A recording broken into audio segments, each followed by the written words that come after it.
time for the one time. It's the family bloodline.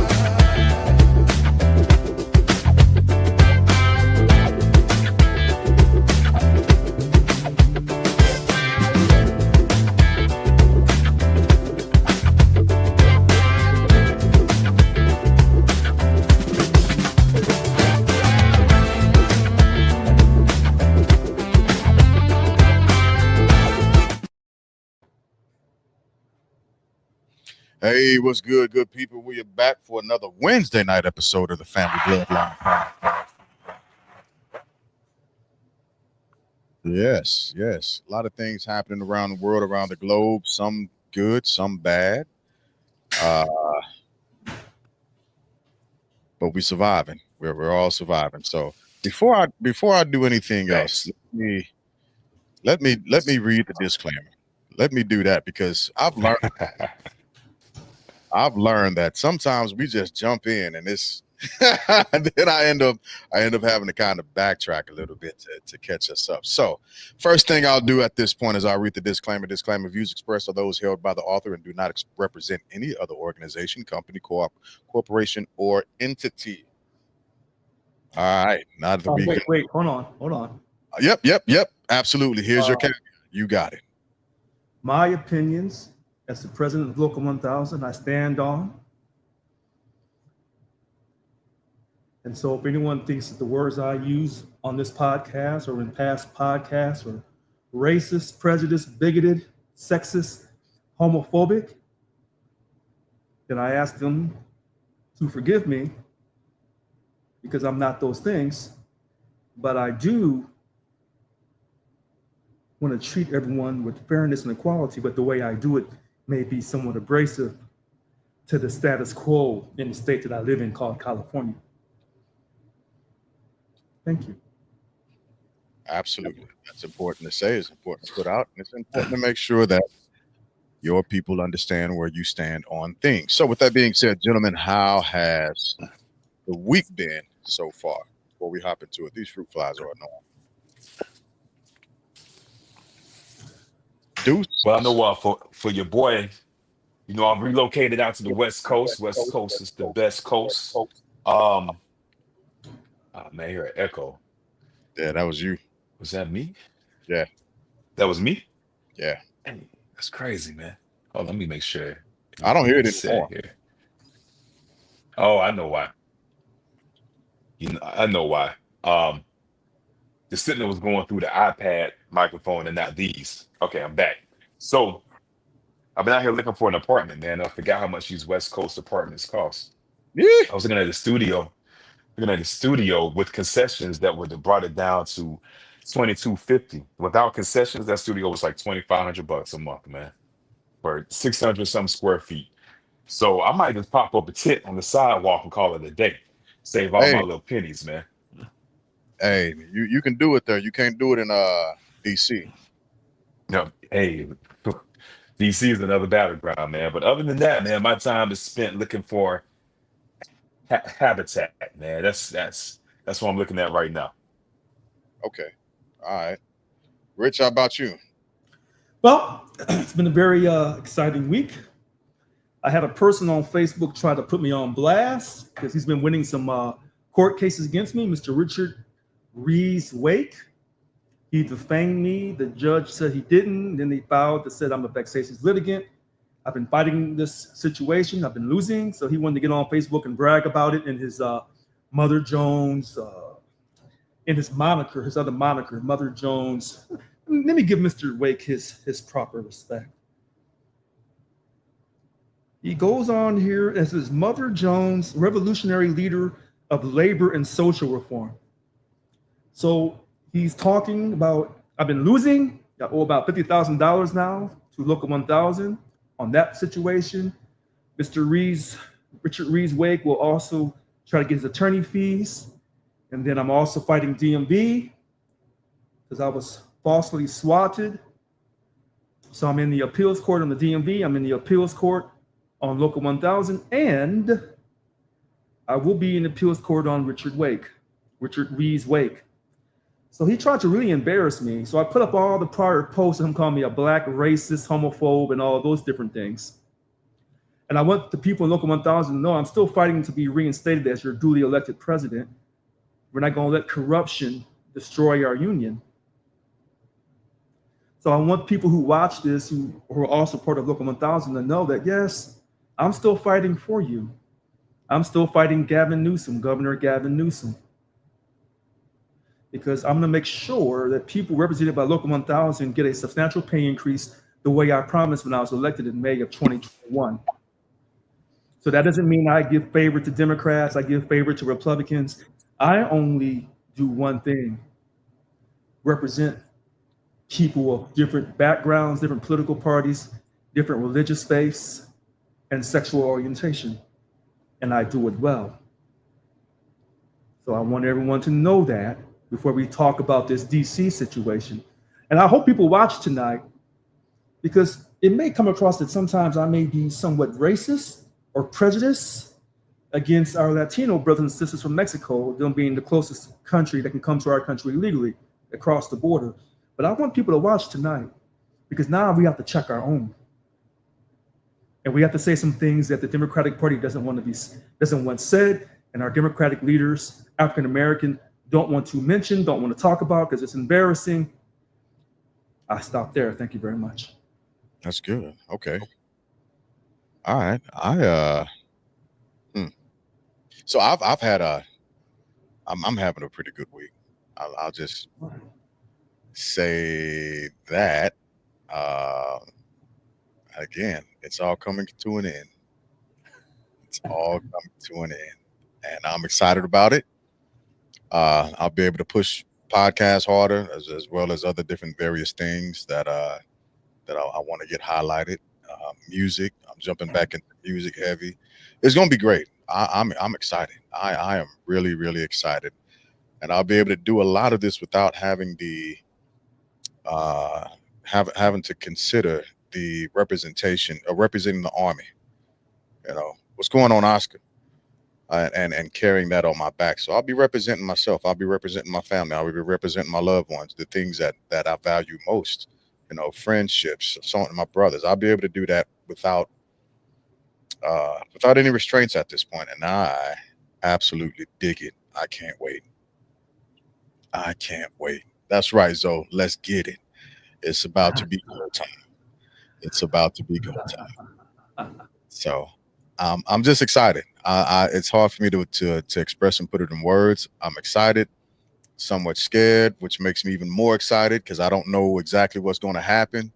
All I know is that when you are in charge of your own destiny, of your own time, of your own space, man, that's a powerful thing to actually grasp and begin to move and run with. So that's where I am with it, man. I'm just Soldier up. I want to yeah, know you, soldier. yeah. Hey, I said I'll always have it in me. I'll always have it in me. But I'll be able to do it differently. I'll be able to do life differently. And I wish my mom was still around to see this. Because this was the point that I was trying to get to. One of the reasons why I moved to where I am is so that she would be able to be in this position with me, as well as my dad and my, even my siblings. So, I got my little sister here with me, got her ashes here with me, and I talk to my other sister. We talk frequently, not as much as I want, but she's in transition as well, moving to Okinawa. So She's going to Okinawa. yeah, she's actually there now. So She did her one tour, her one tour at the one. yeah, and Machida. Yep. And so now she's in Oki, and I'll be going over there later on this year. I'm flying. I'm doing what retirees do. I'm finna be on that on that tarmac. Hey, when can y'all go somewhere? I ain't got nothing else to do. Let's go. I got nothing else to do. Oh man. Well, y'all want to say, bro, I'm glad that this camouflage life brought us together. Yeah. Learned a lot from you, man. And I gotta say that the army, it keeps going along, but it's missing the centerpiece once you get out, bro. It's not addition by subtraction, man. It's gonna be a loss. It'll keep rolling, but believe, man, that's a big hit from them. But enough with praising them. I'm happy you out this joint, man. It's like being in the penitentiary, bro. And one of your boys get out on parole, like, oh, it's not parole. You out for good. Out for good. You're free, man, to do what you want to do, man. And I'm excited to see what his next chapter is gonna be, bro. Yeah, Listen, I'm so proud of both of you, I appreciate E7 and E8. That Yeah. makes 15. And that's my birthday in June. Both of you have done.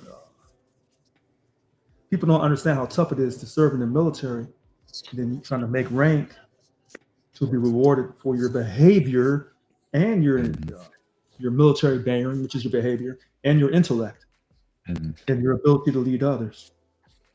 So you guys are in when it's do or die time. And I was in, even though I had to go through the Persian Gulf, that was a war situation. But now when you go in the military, you have to really serve because you may not come out. Yeah. So I absolutely appreciate that from both of y'all. But I'm looking at the prompts. I'm looking at the messages coming through, and it's time for us to push forward. We got to push forward, gentlemen. It look like folks are ready for us to talk about. So and Oscar, you make sure you come on because I got a lot to say. You may not like how I'm talking about my black folks. Oh man. Because when I talk about others, you look at me and you kind of wonder, but now I'm gonna go in on my own tonight. I mean that. That's funny. So let's get it. So tonight, of course, we are talking about the Washington D.C. takeover. And for the panel and for everyone listening, the questions, there are multiple questions that I have surrounding this. The first question that I'll pose to the panel is the necessity of POTUS stepping in, as it were, and grabbing control of, and I want to make sure I outline it properly, grabbing control. I dropped the link already, Oscar. Grabbing control of the cops and federalizing the policing force in DC, as well as deploying 800 soldiers from the National Guard out there. What is the necessity of it? Is it a bridge too far? Is it a propaganda type of picture, a positioning, or is it actually something that's needed? And should this become a bit of a proof of principle for things that need to happen across the country to assist with these high levels of crime that POTUS was describing happening? What do you think, Deuce? You know what? I gotta say this, man. This dude he's operating the way that I want to operate when I get to corporate America, man. I want somebody else to do the heavy lifting for me.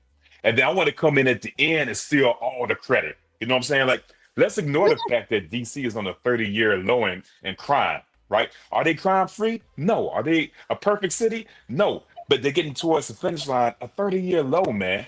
So let's not let the mayor take the credit. He coming in to take the shine, man. This is the blueprint. This is what I want to do when I go to corporate America, man. And as far as the legal, can he do it, President? That I forgot the bill that allows him to do that. It's Is federal. it necessary? Is it needed?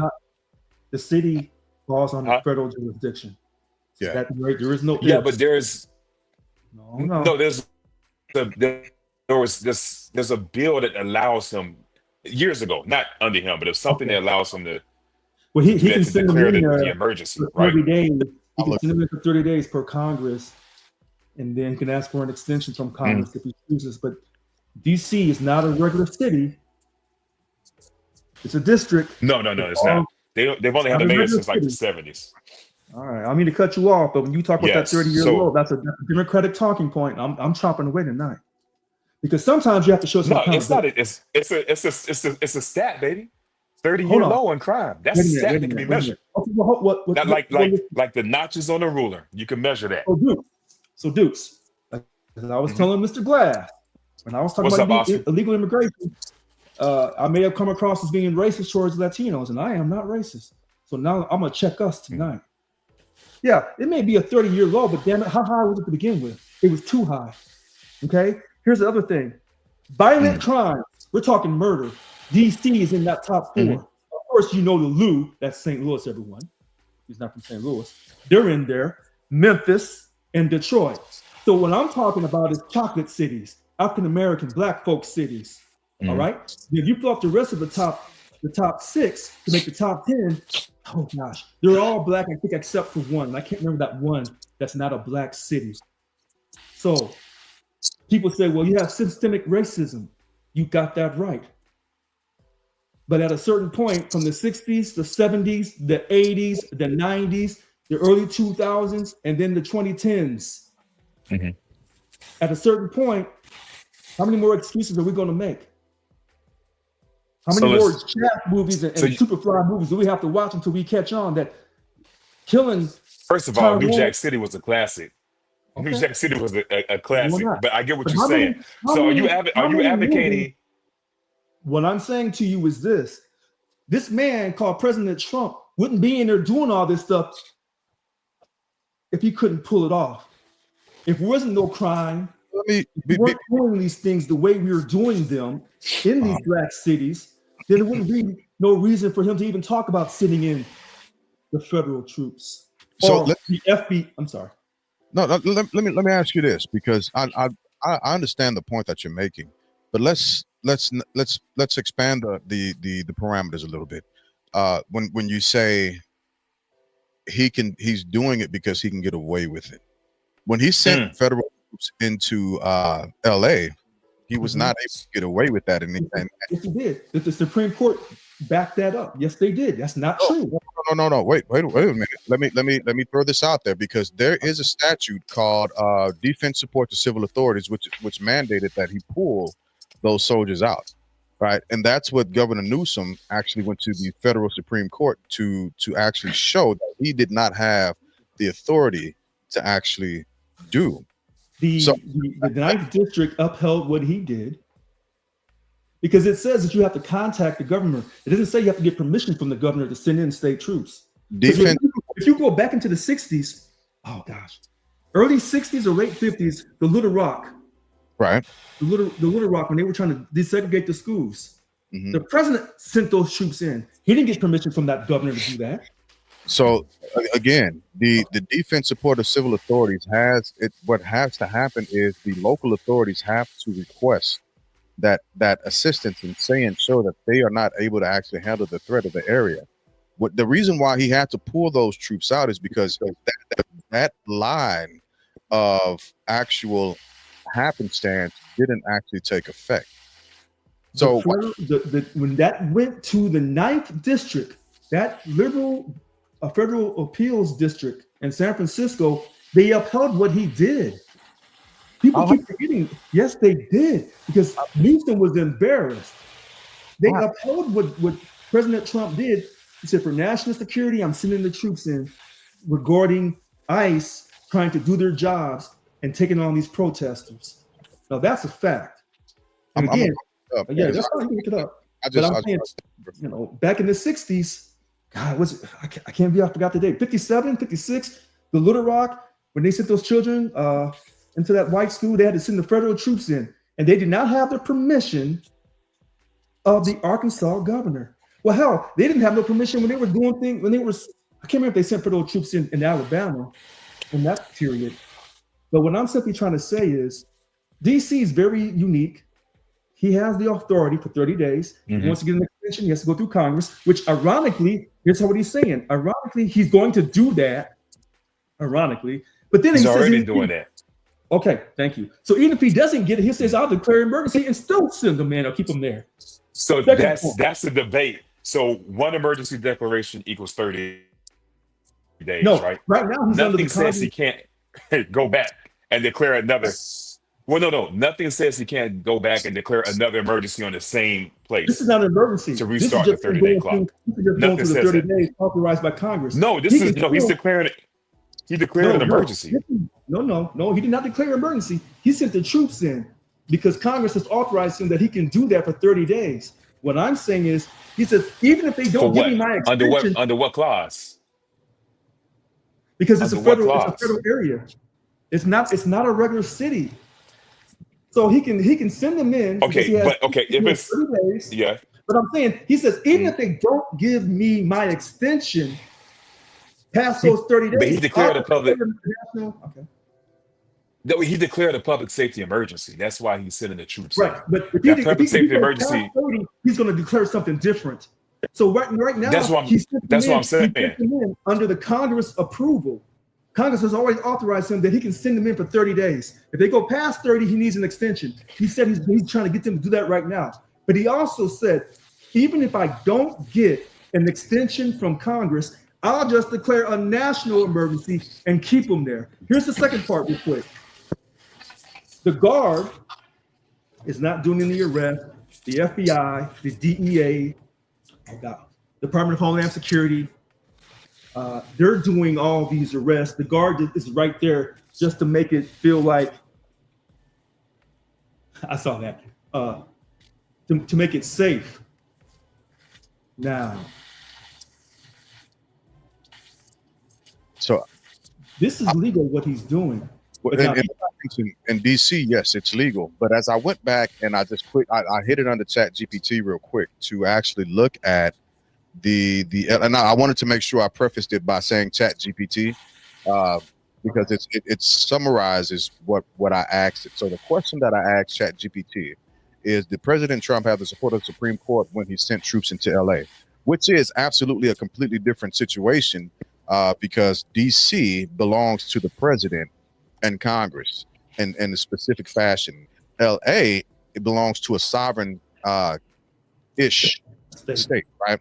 So I'll read this real quick, and this is what Chat GPT, how it says. It says, in June of 2025, Trump federalized the California National Guard and deployed approximately. So I don't want to have to rehash that. Governor Newsom put a lawsuit in. It's Newsom versus Trump, arguing the deployment violated federal law, including the Takeover Act, which generally bars military involvement in domestic law enforcement, and the 10th Amendment.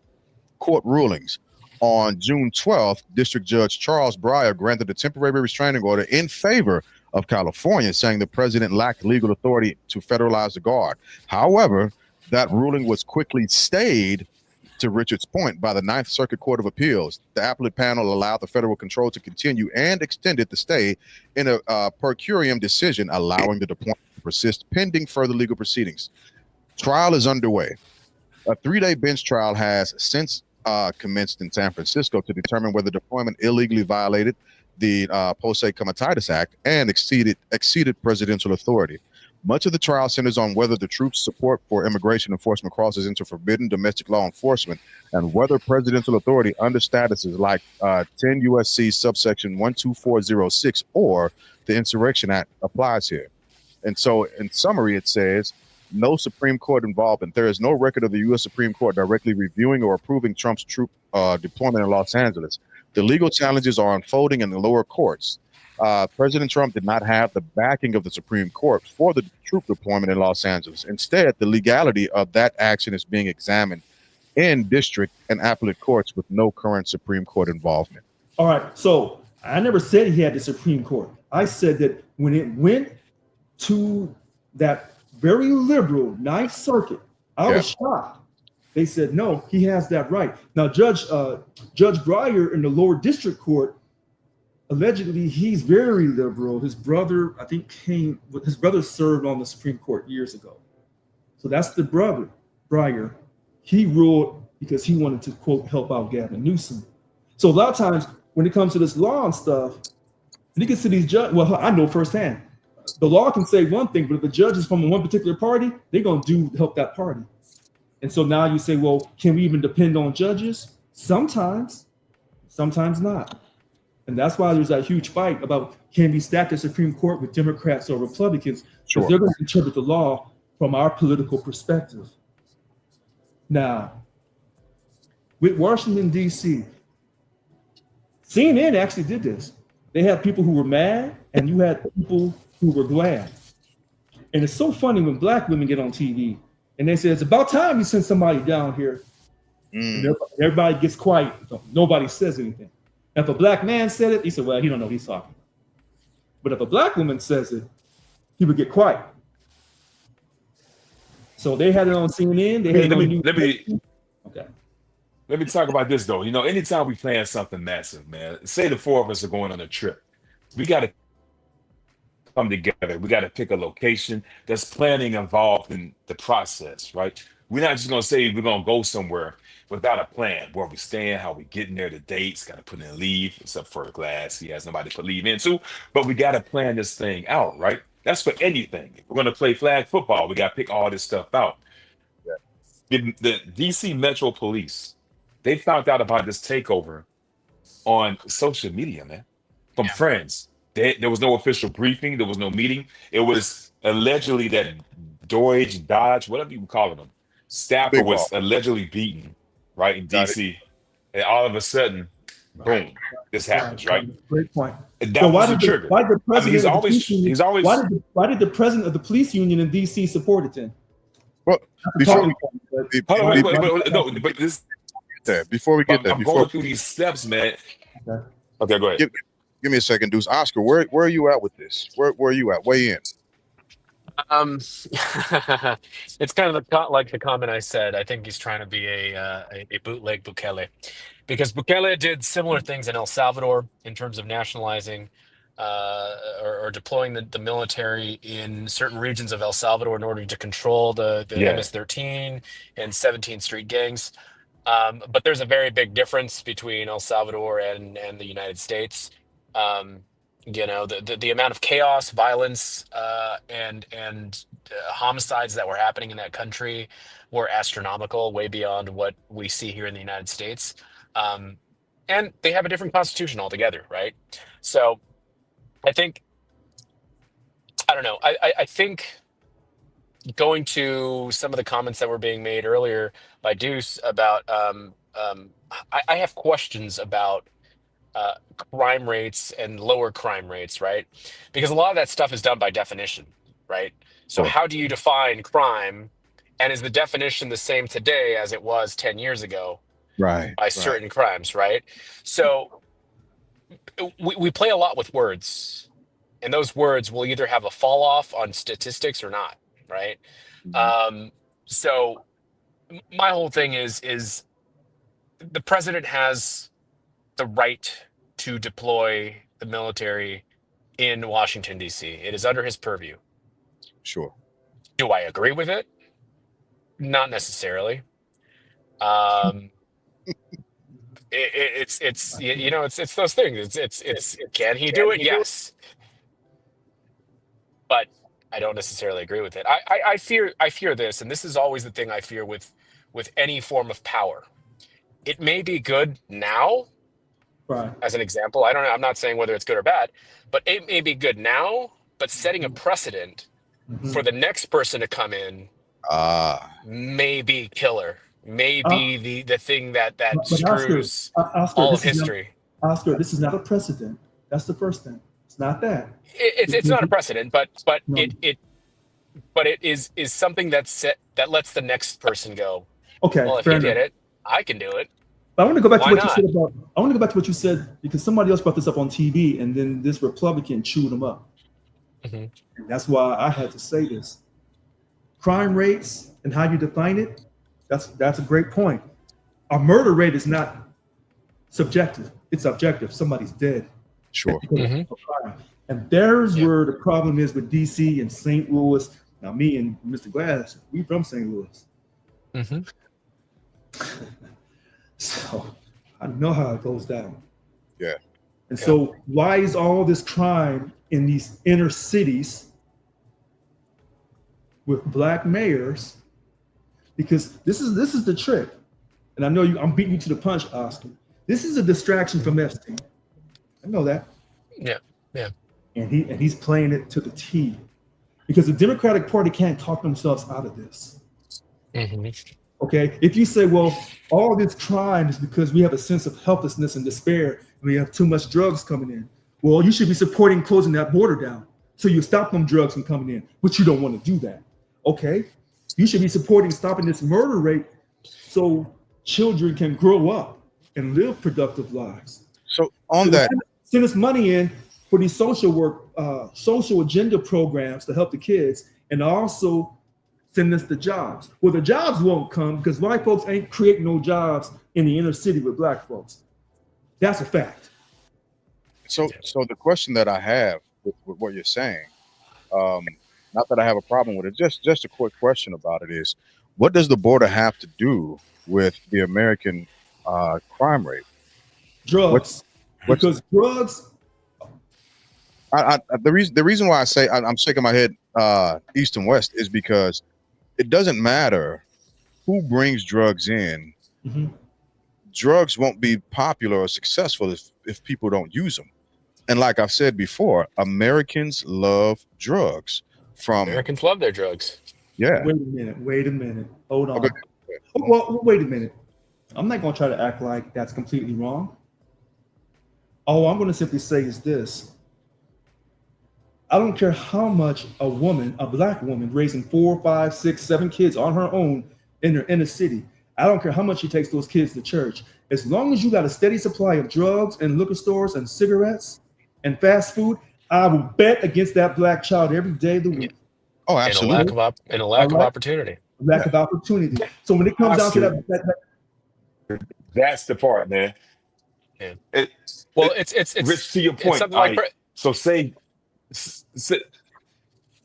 Trump coming in like the king he wants to be, so quit all the peasants in the valley of all the crime going on, man.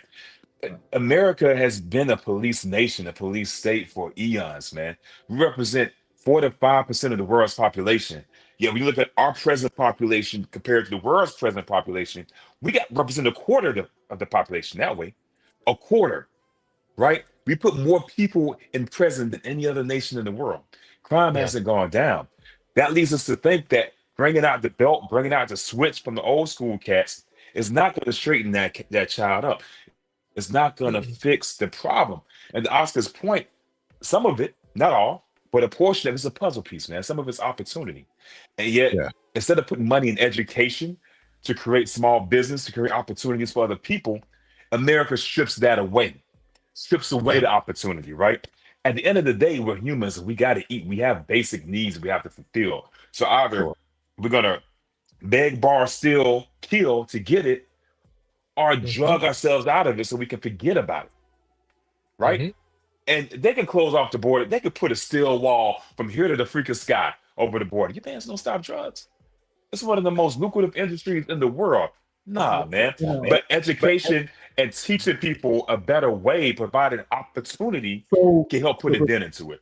But on, dude. for whatever, I'm gonna say this, for Dude, whatever reason, that argument, we never want to highlight education, man. We always no, want to that's not put true. more Hold on, bullets on the Bruce. street, more Bruce, badges hold on the on. street. So, hold on. I'm gonna tell you what this Republican said. I don't know if he's exactly telling the truth. He said they tried that shit. That's what he said. Well, not he didn't say shit, but you know what he was trying to say. He said they tried that in Education is shit Memphis. now. We call it He- education no, shit. no. He said they tried the education and the social programs in Memphis and failed miserably. Here's what I will tell you about that. If if you if you don't socialize the school system from kindergarten through 12, which what I mean is this: if you don't fund the schools equally, regardless of the tax base, I don't care what you throw into it, it ain't gonna turn out right. You have to fund the schools equally, and then you have to make sure that environment doesn't have drugs in it. Yeah. Because Yep. if you look at the ability of rap in the 80s, they didn't really start hitting really hard until crack cocaine took off. Oh, I Right, remember it quite well. right. Okay, so you got the number one music industry glorifying, this is black men glorifying calling each other the N-word. Okay. In front of white folks, Mexicans and Asians got them saying that stuff too. And then you wonder why they don't want us in their communities. I don't blame them. They're glorifying a fast living, selling drugs, demonizing black women, even though they having kids with these black women, and their mama's black. So I don't mean to get too fired up tonight. But when I go after other people over racism with white people, some white people, when I talk about the border, people think I'm being anti-Mexican or anti-Latino. But now tonight, I got to call my own out. Tonight. And I will agree with you on calling our own out as well. But again, the question I got to reel it back just a little bit because on Yeah. a lot of I different. mean, it's a tough situation because like all the education in the world with no opportunity, you end up in the same spot. Mm, Absolutely. right? Yeah. You may have more people that become local entrepreneurs and stuff like that. But you know, I'm going to give El Salvador an example again too. El Sure. Salvador is an example. They have a lot of educated people, a whole lot of educated people, but they didn't Mhm. have opportunity because they had high crime. And if you started a business, and this is, I know true, like, because my family went through it, friends' families went through it. The moment you open a business is the moment you get somebody knocking on your door for extortion money. Yeah. So even if you had the ability, Mhm. it was stopped in its tracks because of the fact that you could not progress because of the fact that violence, gangs, and things like controlled everything. So in these inner cities, they're no different, right? There's drugs, there's all that stuff. And I agree about schools. I think schools have to be funded equally because it's not fair to have inner cities having to be like funded by nonprofit organizations and charitable organizations. Like it's just crazy that we have to rely on that, right? Because Even the one of the public money. organizations I belong to, we give tons of money to inner city schools because we know that the number one fact is if a person cannot read or a child cannot read by the third grade level and is illiterate by the third grade level, their chances of being incarcerated astronomically go up, Wait, hold skyrocket. on. Wait, even the public money from the Through the federal roof. government, when it goes to the states, to those schools, it doesn't go equally to the poor schools as it goes to the rich schools. Even the federal Hmm. money, taxpayer money. So it ain't just a Hmm. nonprofit that their money is being screwed over. No, it's our Hmm. tax dollars that's being screwed over as well. Yep. Yep. That's So so so I, you know. those are all very valid points, and I back those points 110%. The lack of opportunity coupled with the misappropriation of American education is what Hmm. creates a lot of the insufficiencies that we see in the inner cities, unfortunately. However, Hmm. one of the things that I've heard a lot of people say is that because the border was open and people have come over from the border, that it adds to that unfortunate crime level. And what I've seen, the stats that I've seen literally are opposing that point, right? Which is Hmm. immigrants are more violent and they create more crime and so on and so forth. And I That's a racist trope. That's yeah, a exactly. And that's one of the things that I keep trying to pull away from these types of topics when it comes to like the takeover DC or even the occupation of LA. Yeah. Because some of these things are authoritarian in nature and have absolutely nothing to do with the border. But when but you but begin Hmm. to but it, wait a minute. uh, A person got elected mhm, on being tough on the border. And then there are rules on how to come to the country. And I don't care how long you come over here and work for 20 years and you don't do anything wrong. If you came illegally, you're wrong. And you cannot get around that.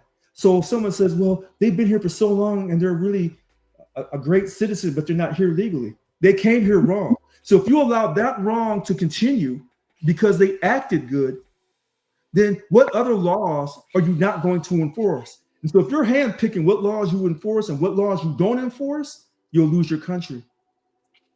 I'm telling you, but now you say, well, it's been like this all these years that we've been exploiting these Latinos and Chinese and anybody else. We've been exploiting them for low wages for years, Richard. What's the problem? mm, That's wrong. yeah, Exploitation is wrong. So they came wrong, and then you encourage them to come wrong because if you really want to clean up those cartels in Mexico, uh, Mr. President, which he's already talked about doing, and people jumped on him for that. So if the people in Mexico say we can't fight these But did you know cartels, how he talked about doing it? I think it I was mean, sending the military into Mexico. yes, I Exactly, man. think You're that was talking about very good. invading. You're talking about invading a Oh sovereign country Jesus! Hold on, wait a minute. So based off of what? Because oh, wait a minute, Americans if have an Marine, insatiable appetite for no, drugs. no, Because wait a minute, no, Americans that's have an an absolute insatiable lie. No, appetite I for believe, drugs. no, hold on, Deuce. Number one, don't tell me about you having an appetite for something if it wasn't there for you to put your hands on to try it the first time to begin with. That's the first thing. Here's the second thing. When Maria and Rich, Pedro, are we when gonna Maria, are we gonna go at when McDonald's Maria, because people have diabetes? hold on. Are When we Maria, gonna go? Are we gonna invade McDonald's because there's a diabetes epidemic? when Maria Are and we gonna check the Pedro say, person that can't close hold their on. mouth? When Maria and Pedro say they're coming to America to work and be exploited for low wages, and they're coming illegally because they couldn't pay all that money to come legally, and they couldn't fight those drug cartels in Mexico, then they had no choice. So Actually, sometimes it's more expensive to come in legally than or come in illegally than non-legally. You know it is. I mean, those coyotes charge a whole lot of money nowadays. So Excellent what I'm point. saying is, Listen, if you, they do charge, but I want to say, let me get this one point in. I'm from Alabama. I might be a little slow, right? But we're saying that crime, people are importing crime through the border, right? If I remember correctly, I don't think DC is by any border. I didn't say that. Let me do my little I said math. that's a I don't racist think trope. DC is by any border. No, I know you I did. did not I know say you didn't that. say that. Right, But that's a racist trope. I'm when not they putting say that on you. I'm not putting that on you. But he ran on being hard on crime and closing the border. Why Right. is DC the first city? I mean, granted, it's the easiest city to do legally, right? But Right. why is he doing that? Because you already Could said this be a the roadmap? answer. No, you already said the answer because one of his friends in that Doge or somebody's friend got hurt. A Doge employee got victimized. He got his ass whooped, or it was either he either literally got his ass whooped, or it was a publicity stunt, or in order to do what's happening Yeah. now. Yeah. That so Well, for me, like I'm openly, like not the biggest fan of President Trump. But to me, it seems like a suppression of dissent, right? Los Mm. Angeles was a suppression to dissent. Locking down the Capitol is a way of, in a safe way, without having to do anything else, just saying like, hey, we're locking down the Capitol. We're going to militarize it. We're going to do all this stuff. Like, okay, now how are you going to protest? fair point. How are you going to have any No, that's not Mm. true. counter No, protest? that is Exactly. absolutely not true Yeah. because you Even can if peacefully you, protest. will they give you a Absolutely not permit? true. Will they Yes, permit you? yes. You cannot. Hold on. Wait a minute. That's that. This is what. This is what. I'll believe it when protests happen and people are getting permits in Washington D.C. when it's I completely tell you what. militarized. When they were doing the Black Lives Matter movement, during the day, the good black folks and whites and Latinos and Asians, they would march. They did it peacefully. They wasn't doing no graffiti. They wasn't Yeah, saying the N word. Their pants wasn't that's sagging. None of that kind of it's stuff. it's But most protests. but at the nighttime, when certain individuals When has came out with protest been when has protest been polite? that's not what I said. When has a polite They, protest You can protest in this ever accomplished country. anything? You can protest in this country peacefully. Now, Mr. the Glass right to told you assemble. this. He said the minute this man takes office, Excuse me, he said, sir. I don't know on you black folks. I don't agree with this. No. Do you mind Mr. if I Glass put this told up here you. and He protest? said, Excuse the me. minute Pardon this me. man Por takes office, favor. I don't Excuse know on you black folks out here acting no me. fool. Do He you told mind? you this. The podcast host told you this off top, but you wouldn't Yeah. listen. You didn't listen to him. You refused to listen. Jump in here. Let Jump me. in. Hi, how you guys doing? Salutations, Good, my guys. brother. How you doing? Salutations. Peace be with you guys. Great topic, guys. I just kind of feel like this is what Trump likes to do. Like he likes to do like oh, look at me, I'm a rebel and I'm throwing the disruption into the whole system, and then the chickens go crazy. Meanwhile, he's doing what he does because he's a protagonist, right? He plays that role where it's never been done before. And I mean, let's face it, we like the aspect of justice, but in all actuality, I just feel kind of like America is not doing the right things right now in a lot of ways.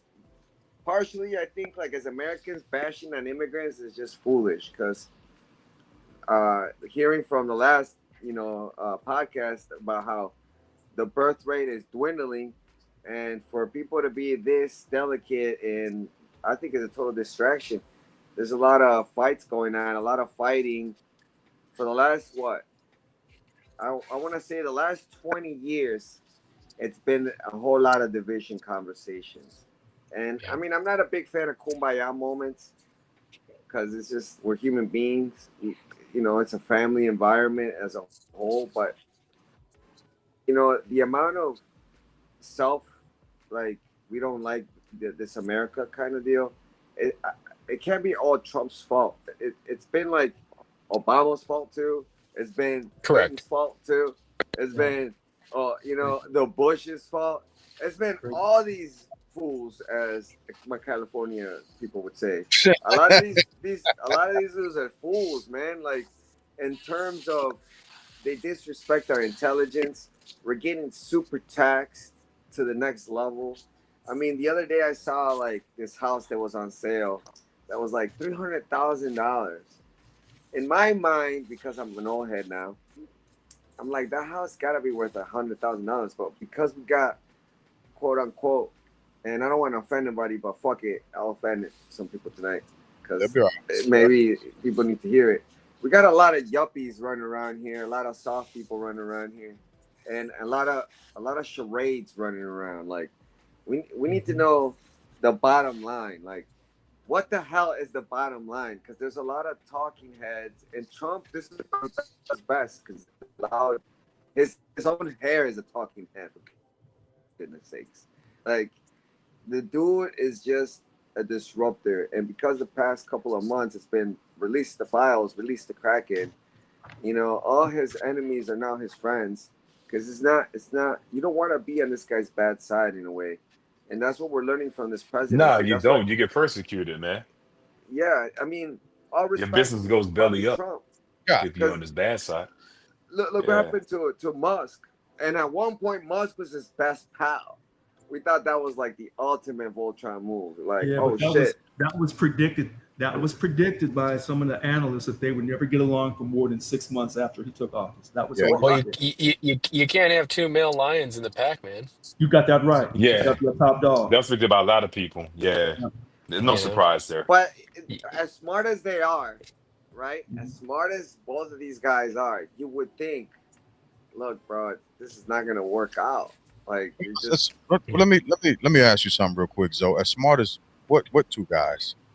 I mean, Oh, as smart as Musk portrays to be, right? This dude that sends out rockets and he gets free money from the government and was getting Coupon City, and then somewhere along the lines, like some deal broke where people got upset at each other, right? They didn't play nice. But to the world, it looked like a theater. Like everything has been theatrical, from even having the dude from Zelensky, like, Mhm. hey, you better dress better when you come to my office. you got that right. You, That's you, correct. You you got know, that right. like When all of them dress down in like other places, so it's like you guys are yeah. talking shit without even like upholding your So own side of the So we bargain. You talking know. about oh. so it almost seems that just when we're getting serious about something, and some like some circle like circus stuff happens. Well, Like Yeah.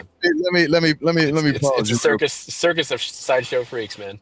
yeah, you So know. so dudes, hop in here. What is your friction point up there, brother? What's running across your mind right now? What has caused Was you? What? I was just going back to that scene about Zelensky showing up in the uniform he wears, fighting to save his country, and they Ah, pounced on him for his wardrobe. And you're in a Yeah. you're in an area with predators and ah, convicted felons, and they're talking about your wardrobe. You know, it's just ironic to me, man. But going back All to the right, wait. original topic, No, man, dude, wait, hold on, Deuce. Wait it's a minute, the, Deuce. the, Deuce. Hold the on, Deuce. hypocrisy in that is Deuce, just Deuce. Hold on, beyond Deuce. me. It's a Deuce. boomerang. Deuce. You're right. The way they treated that man was very disrespectful. Very Hmm. disrespectful. And mind you, he was running with a lot of money that Biden had given him. You would think there would be some kind of like, because right now that's one of the biggest thing that I think in the global scale, other than the Israel stuff, and that's even another situation. But that in itself has cost, I think, Americans a lot of angst of like, we're hurting. Like you can't buy eggs. like without considering that's a quarter of of your budget. Like the other day, I was like, "Yo, I'm trying to get some eggs and bacon for the morning, you know, because I like breakfast food."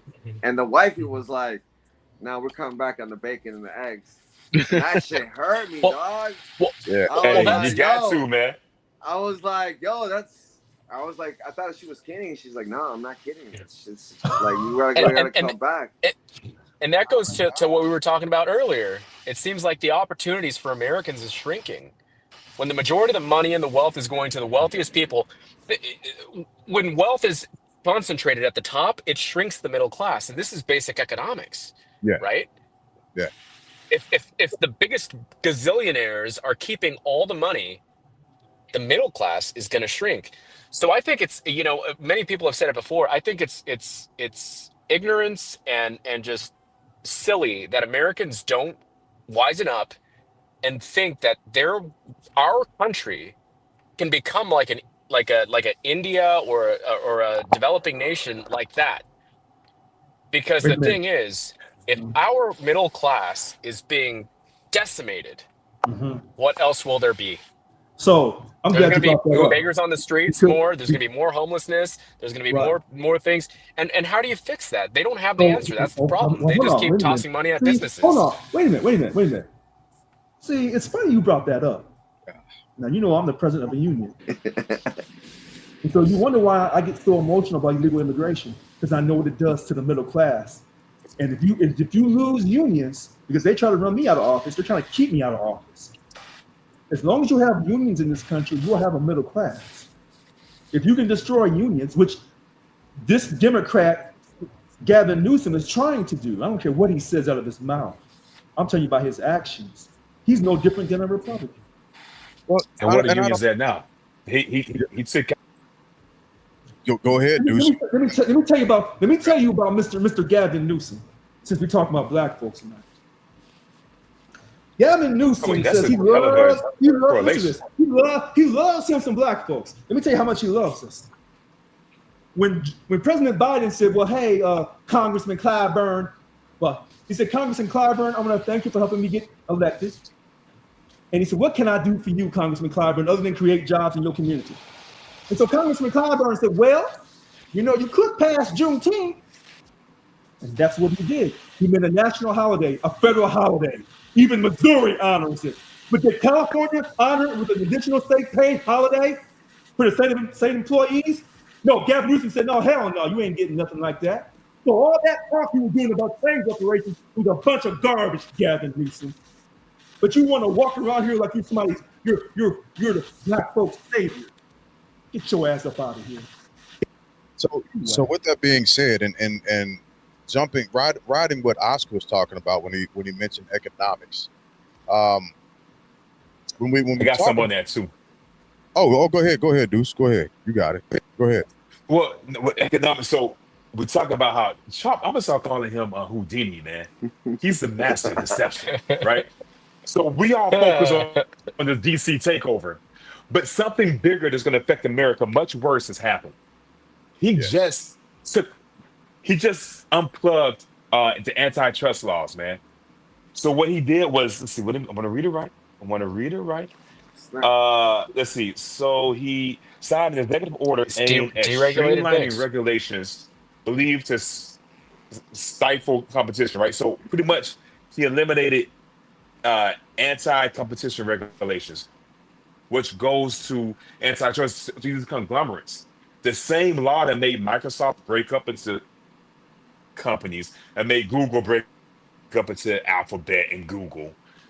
He took that away, man. So now they can have these conglomerates. It's the same thing they used to fight Standard Oil guy. Who was the Standard Oil titan back in the day?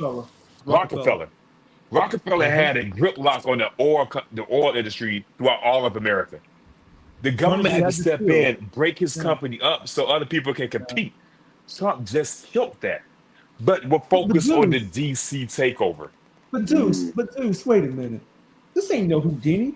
But this goes to Now, Oscar's point. He's taking away, he's stripping the middle class of opportunity. Wait a minute. Okay. But hold on We a can't second. compete against Microsoft and Tesla and Apple. Wait a minute. So you talking about Mr. Trump, President Trump's a Houdini? No, he's not. He told you off top. I'm a businessman. What more did you need to know? Well, he's a Okay? bankrupting businessman. He's a businessman. He's going to run this like a business. Now, he told you that over and over and over again. He didn't show you his taxes. He told you that all these people are destroying our country. Maybe there's some good ones. So he told you he didn't really care for Mexicans. He told you that. So why are you so surprised now? And all these black folks talking about slave reparations. I think the Hispanic dude got Melania back in the day, man. When these black folks, hold on, when these black folks was tearing down the Confederate generals in the different southern states, I said to myself, oh my God, you done tore down those white folks? If President Trump wins, woo, we'd be lucky to still be in this country at the end of these 4 years. So suck it up. Like Mr. Glass said, this is what you voted for. Yeah. So suck it up and deal with it. Stop all that complaining. But Rich. Oh, let me do the Rich. Hold on. Let me do the Rich. Hold on. I'm gonna say this. It's a Houdini. It's a sleight of the hand, man. You're right. He did say he's a businessman. But if the media caught wind of this, there'll be attention on it. However, the media is focused on the takeover in D.C. and not him pulling the plug on antitrust laws. There's something that used to be known in the news world, and it's taking out the trash day. And taking out the trash day was when you would when there was the little headline, just like there is in this podcast down at the bottom. There used to be the little headline. That was a very important thing happening in Washington, D.C., while Chilean miners were stuck in like a mining shaft, because the whole world was watching, or some, the Ocean Gate, right? When that thing would happen, that's when you would see major things happening at the bottom because nobody's paying attention. So Washington, D.C., people like to take out the trash. Now, the problem is this is happening every other day. So every other day, we're getting, that's what I think what you mean by Houdini, right? It's like, hey, look over here, people, look over here while I'm deregulating, while I'm stabbing allowing, you. I had a question. The stab. I think it's deeper than that, but go ahead. Go ahead, son. So, all right. To me, I haven't watched the news lately. And to me, it sounds kind of like, it's like, man, it's almost kind of scary to even ask this question. Are people getting snatched up and getting disappeared by the buoy, man? And that's what people are afraid of, that it's going to increase and double up in that sense, in the sense that like, oh, we come in the face of justice to get all the bad people. But low key, they just hide your mama, hide your wifey, hide your kids, because low key, they could be snatching people up. No. Well, wait a minute. It could be a little bit of that, but listen to what he told you. He says, I'm coming for the bad people, the bad hombres. Well, me being black from the South, I can tell you, when a white man tells you he's coming for the bad people, that means he's coming for minorities, okay? That's the first thing. So that's just, if you don't know, then you just don't know. So it is kind of like a silent whistle. It's a silent whistle. It's a dog whistle. But here's the other thing. When he got in office, he said, listen, if you're here illegally, I want you to report who you are, so we can get a track record for here illegally, because I don't trust the numbers. So report who you are, and we'll try to work with you. And so people who are here illegally said, shit, I may not speak no English, but I ain't stupid. I ain't reporting anything. So then he said, oh, okay. I gave you a warning. Now, a few months later, here I come. So he played that real smooth, because nobody who's here illegally is going to tell the government, well, I'm here illegally and I've been working for 20 years. I'm a good guy. Don't deport me. No. But he told you to sell. They got to own Trump burger got snatched. So let me pull this back to DC a little bit. With the president taking over DC and the reason being crime, Oscar. Mm-hmm. The question that I have is, why didn't this happen in a red state voluntarily first? And the reason why I asked that, let me put some texture to that. The reason why I asked that is the red states have higher murder rates per capita. As a matter of fact, again, looking at ChatGPT. It literally says a 2024 third way report finds that murder rates in red states were significantly higher than in blue states. 2021 red states averaged 9 murders per 100,000 residents compared to 6.8 in blue states. 2022 red states averaged 8.5 while blue states averaged 6.4 per 100,000. This trend isn't new. Third way also notes that since 2000, states that voted for Trump in 2020 consistently have higher murder rates on average, about 23% higher than states that voted for Biden. So again, Oscar, if we're going simply off of crime, and maybe I need to broaden that and just ask about crime in general, why didn't a red state governor volunteer to have their National Guard be put on what's called Title 10 orders, federalized, and the policing in that area be done by the feds, essentially? It's an easy answer. It's a bad look. It's an easy answer. Easy answer. That's an easy answer, because it's how he framed it to you, Oscar. He's trying to sell the audience. He ain't selling me on that, because I know what the answer is. I'm literally reading off ChatGPT what it says. Well, hold on. ChatGPT. No, I think what you just read is accurate, because ChatGPT is not always accurate. And I said murder rate higher in red states or blue states. That was literally what I put in. First of all, he's doing it where he has the power in a federal area. Second of all, the reason why he hasn't gone to the red states, because the cities are black cities. He's coming there. So when you say, well, why didn't you come here first? Trust me, that's what he wants you to say. And the minute you start saying that, here he comes. Well, what kind of city would that look like? If let's just say Houston, Texas. Houston. Hell, he don't want none. Yeah, Houston, Texas. But Houston's not in the top 4. When you say crime, we're going to murder rate, because that's not subjective, that's objective. Murder rates, and that's why I use the murder rate instead of just crime, right? To objectively have that fact that red states are higher in murder rates than blue states. Well, wait a minute, hold on. If I look at the city of St. Louis, that's in a red state. He's coming there. Detroit is not a red state, even though they may have gone for Trump in this last election, which I think they did. It was close. Yeah. Michigan. So Detroit, Michigan. Memphis, okay. Tennessee, red state. So, okay. So you got 2 red states. You got 1 bluish, reddish. And then you have D.C. that's nothing, just as federal. And you know what's kind of crazy? That you just guys said that those cities is a different kind of violence. Like I've walked in blue cities and it's like whatever. But when you're walking in red places, it's like a different, wait a minute. No, that's not quite accurate. I mean? Because Chicago, you can get your life lost in Chicago, and that's a blue state. Okay, you can get yourself lost in Los Angeles and Compton or Oakland. Or Oakland's up here, but in Los Angeles and Compton, Long Beach, mess around and find out, you'll be up out of here. But here's a point to that. Here's a point to the crime rates and stuff like that. We always like to compare to other states or other cities or other municipalities, and we don't really ever talk about the population numbers. So, of course, population numbers and murder rates are going to be higher in places where there are millions of people.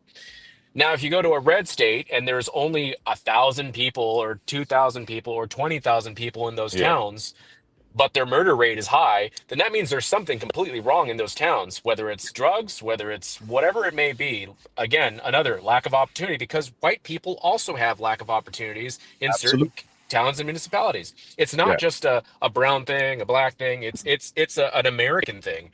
That's why Trump was able to win, I think, because there were so many towns and places in America where people feel like there's a lack of opportunity. And if this guy comes up and he goes, I will give you opportunities, I will bring back jobs, and I will make America great again, that's how you get people sold on the idea. I guess what I'm trying to say is, like, when you go from the south side of Chicago into like Gary, Indiana, it's a different spirit. It's like a fog of danger that you can sense. Well, Gary's a desolate place. Very, very. Yeah, but I'm saying, like, I don't know. Maybe it's because, like, Is it?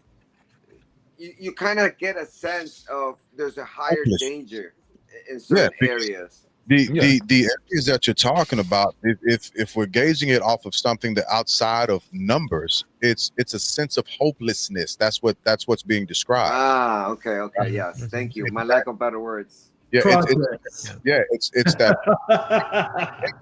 yeah, Progress. that permeating hopelessness. Okay. And when you have that around the human spirit for a specific amount of time, it is going to impregnate that next person. It's an easy disease to spread hopelessness. Ooh, Yep. great Yep. point. Yep. Great point. Right. That's fair. And it's going to vary the look of it. It's going to vary the look and the feel of it by culture. And not just that, but also subculture. So the lack of opportunity, although it's expressed in a different fashion, it's still talking a similar language, regardless of the pockets you find it in. If it's in rural America, it's going to be expressed differently, but it's still the same hopelessness that's being expressed in St. Louis or Memphis, right? You know what? Wait a minute. I'm gonna take it a step further. It's like a symptom. So when white folks, in my opinion, are talking about hopelessness, they're gonna sing about it in an easier fashion through country music. You're not gonna hear white folks talk about hopelessness in pop and rock and roll. You ain't hearing that.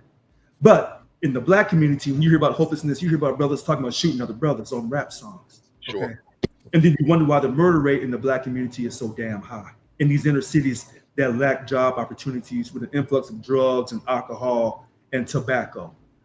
And that's why I've always said, if rap continues to be your number one genre, not just in the black community, but all across America, this ain't the same kind of genre as rhythm and blues or gospel or jazz. You're right. It's And not the same. There's a whole esoteric spiel that I could give about the. Well, I got two. Yeah.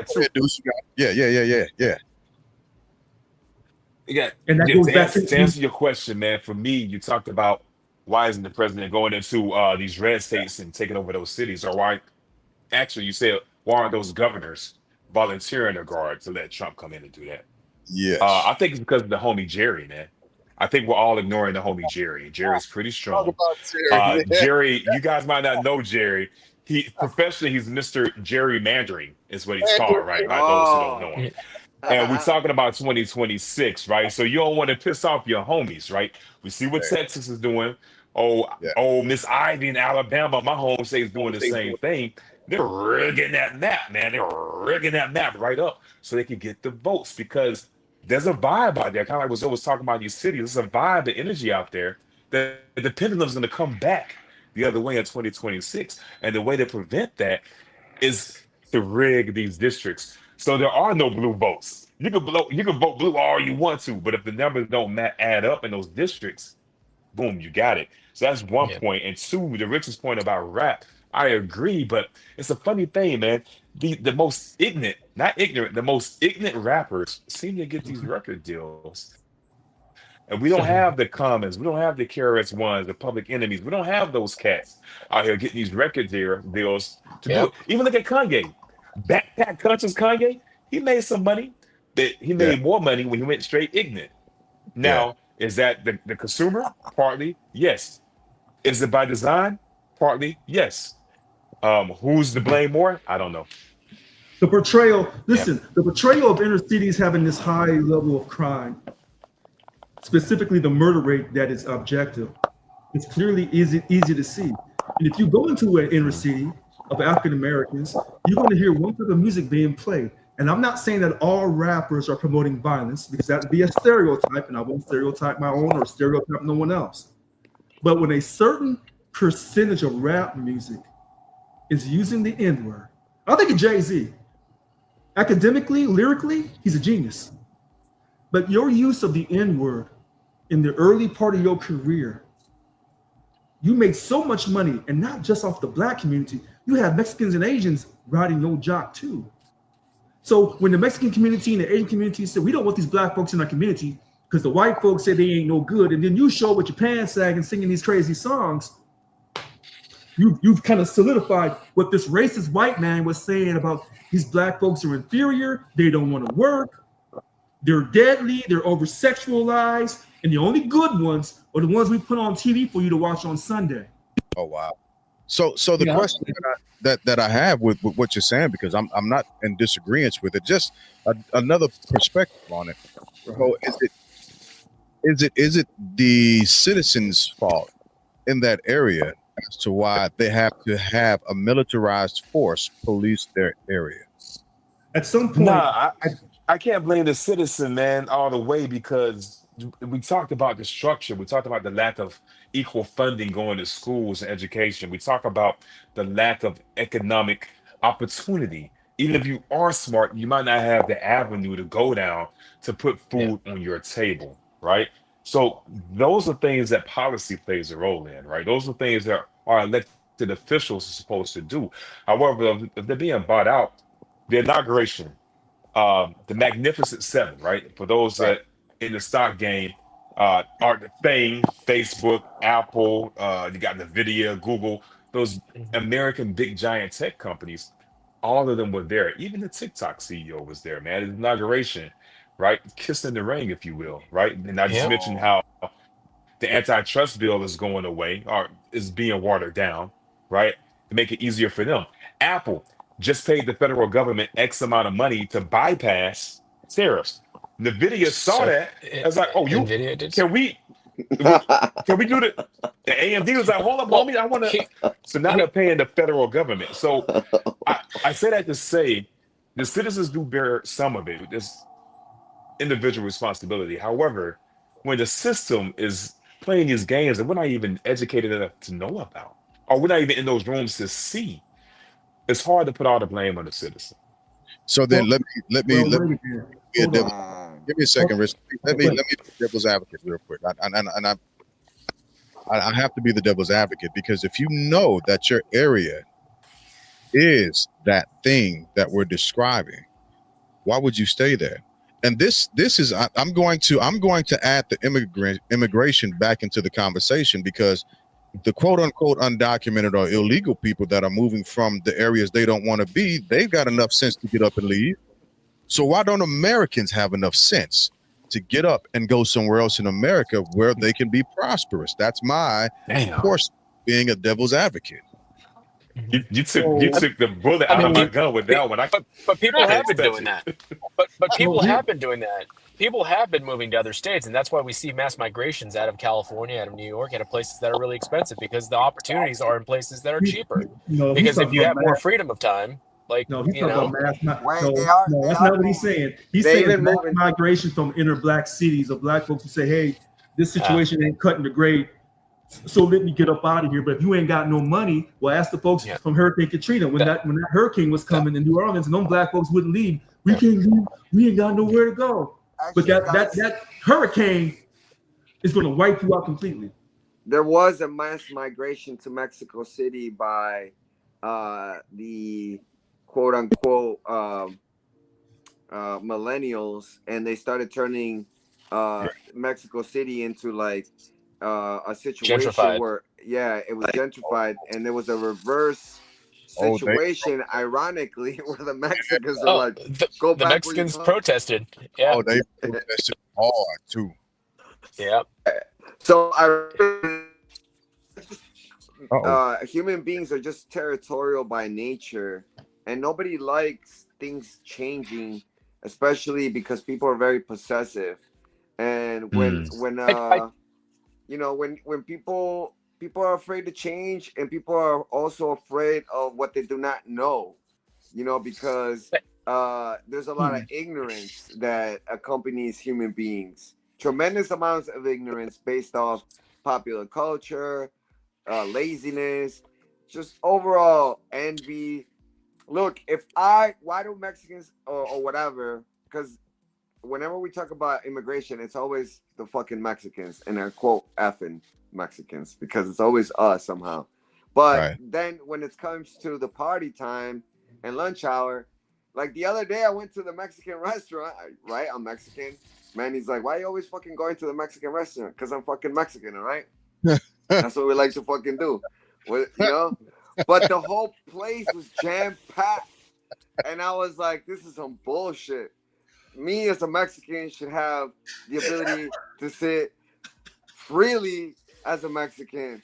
Y'all Zoe, got like a black Wendy's, person, Zoe. y'all You sound like got a black McDonald's. person. Go to your restaurants. But Wow. that's You Okay. sound like a, you you sound like a know black person. for that one moment I got caught up because I Right. was hungry. Zoe said we're not welcome in the Mexican Yeah, restaurants. I needed a Snickers. I needed a Snickers, Go back to but your own restaurant. God. Yeah. but I just thought it was very funny because like What cookout at? Go to cookout. like that's just the way it is. Our society is very funny. Like let's long- just say for one So- second, we so take as long as- everybody. So as long as as long as we're servicing the majority, we're just fine. As long as we know our place. I'm just saying, like, I can't wait till It's- one day, like, we have. It's not so bad, but no, it's this whole like, guess what?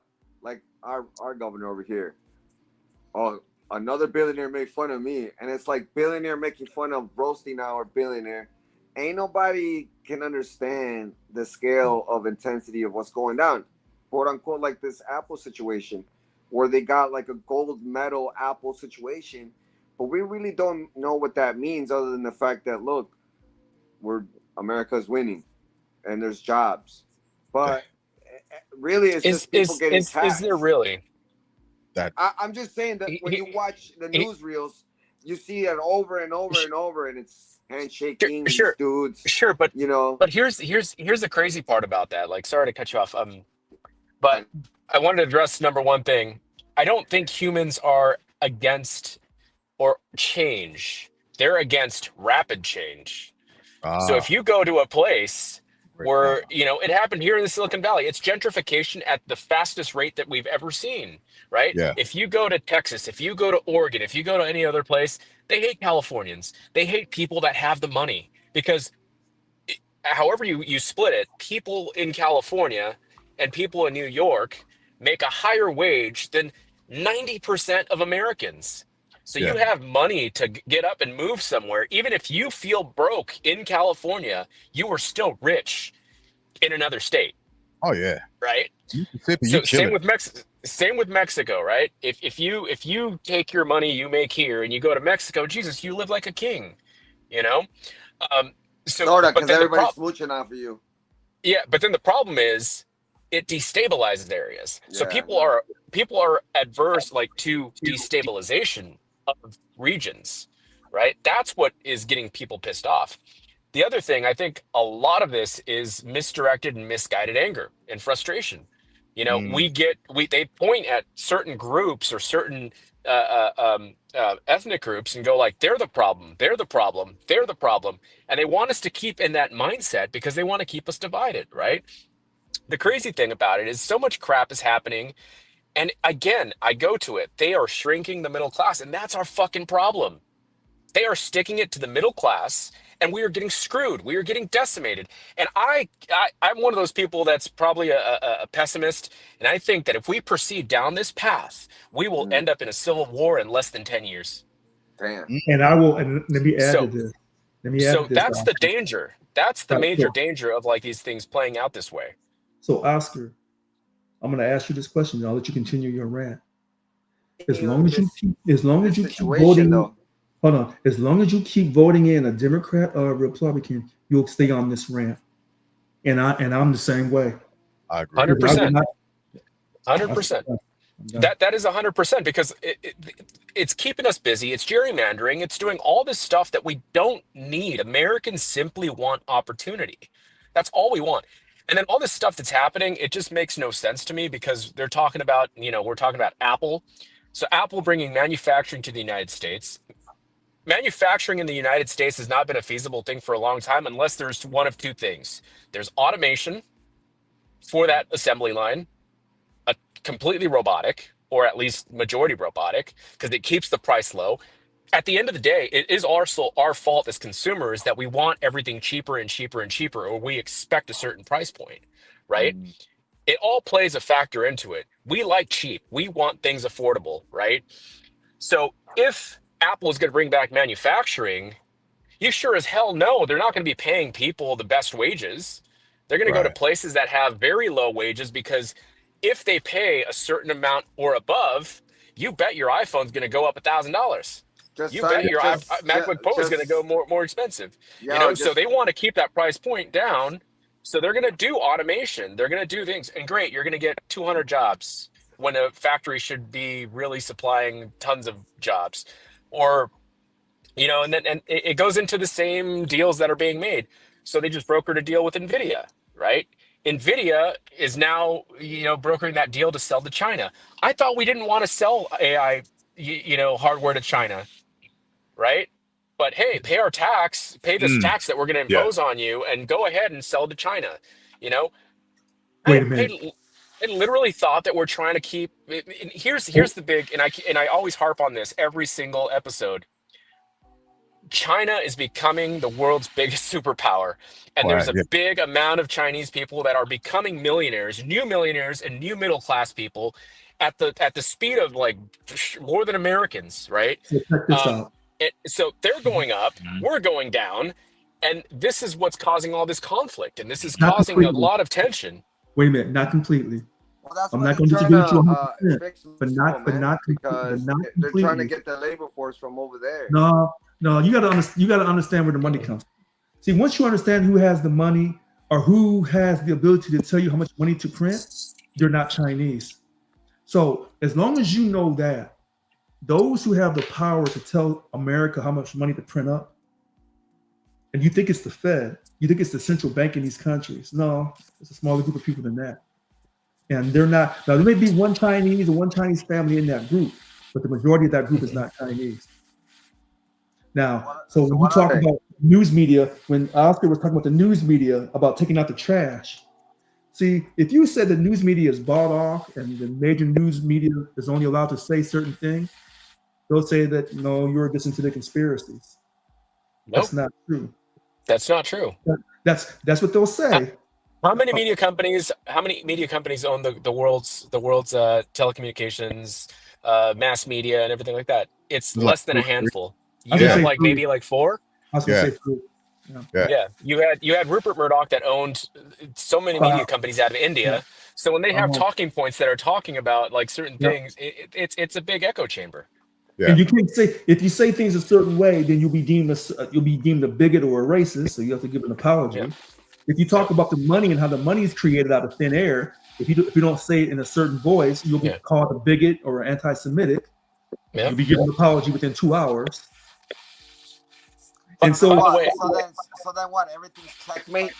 Everything's get fucked ab- absolutely not. because that's what it There's if always you seems there's like. always That's because it seems like every other 4 years we end up with the same conversations, but in a different variation, What right? Mm, or more intense. I get what The you intensity is increasing. what you got, Deuce? I'm glad you ran back. I was wondering where you dipped off to. You must have had some. and Deuce is on some drinking thing tonight. He's drinking and drinking, and I don't know what he's doing. look, man. So Actually, this is just Sprite. This is all I had, just Sprite. uh He was drinking something out of a To mason that, jar earlier, so I don't know what you're drinking. is that Alabama moonshine? Sprite in a mason jar. And he probably didn't pay no taxes It's, on it either.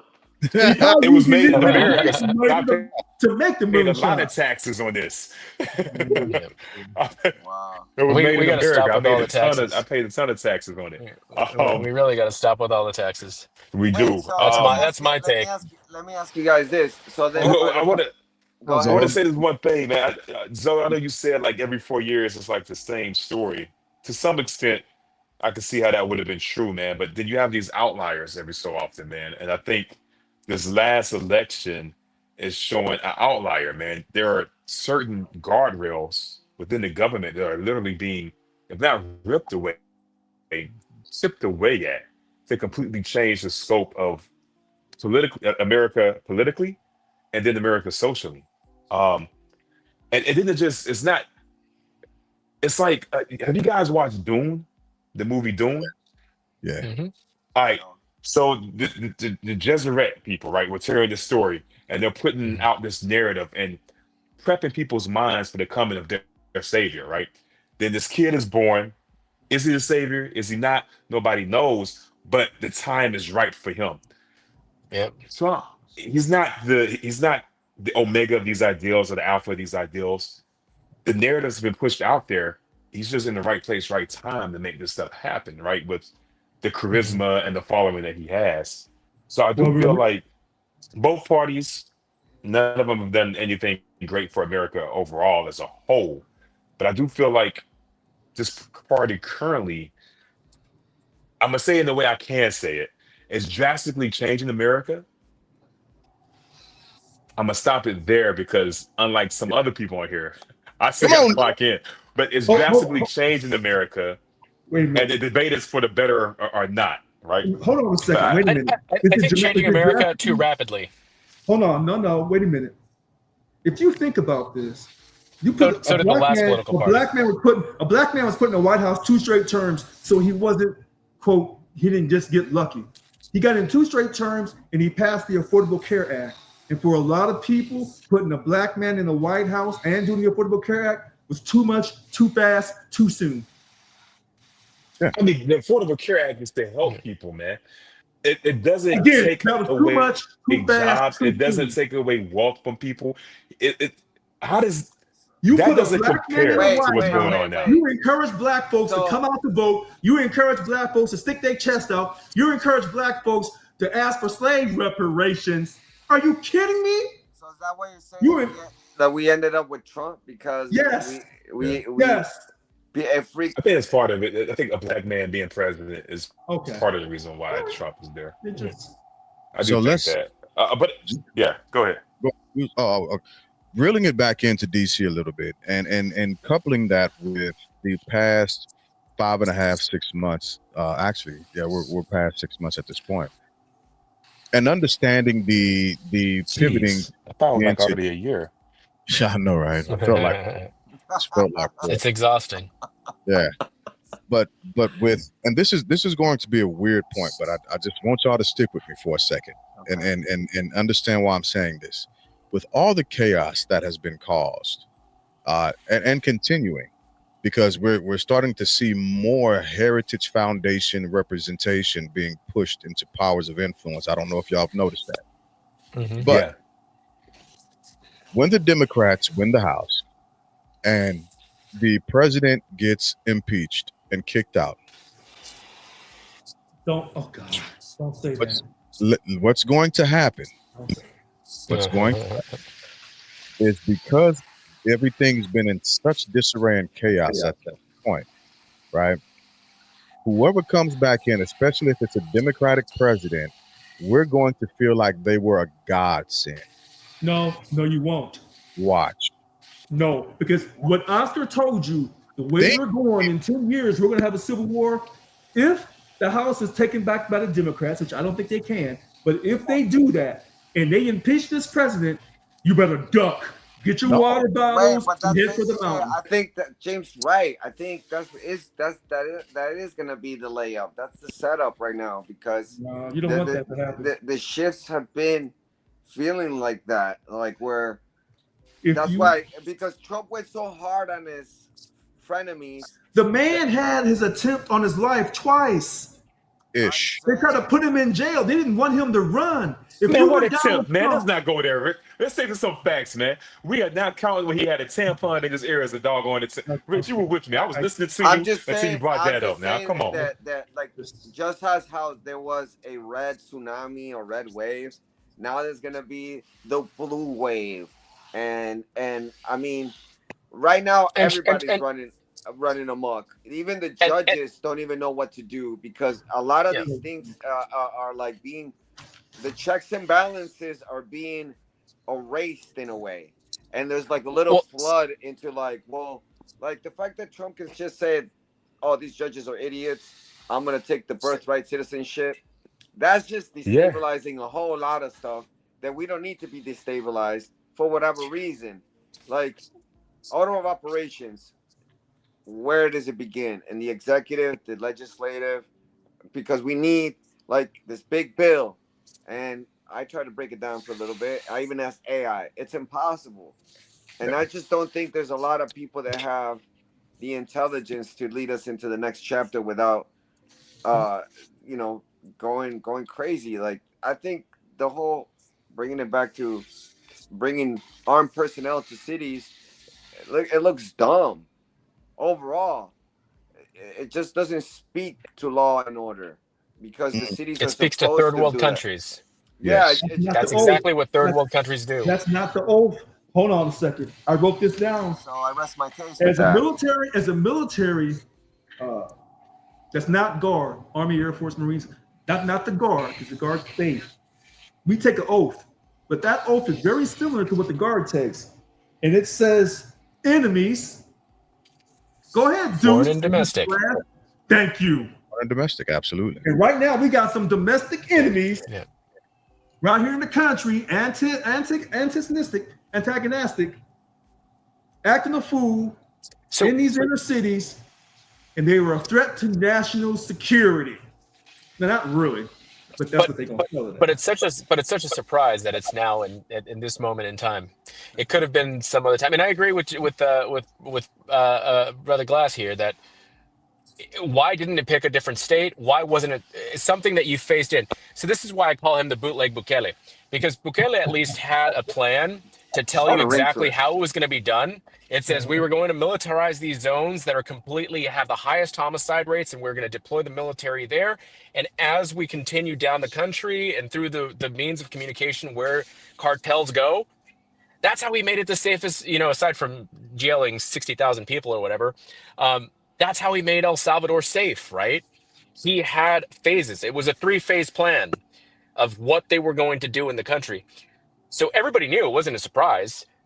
And everybody was, for the majority part, on board with it because of crime and craziness that was going on in that country. Like, hell, everybody knew somebody that was murdered or killed or assassinated or whatever the case may be, whether it was like in a business or just in the neighborhoods.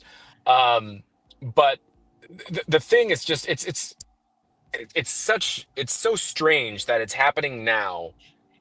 And why? Like, I have no problem if a president, because I'm a big supporter of what happened in El Salvador, which is a big conundrum, because I'm Yeah, like, I support what happened in El Salvador, but not what's what's happening here. yeah. Because it's different situations, different Parameters. Variables. exactly.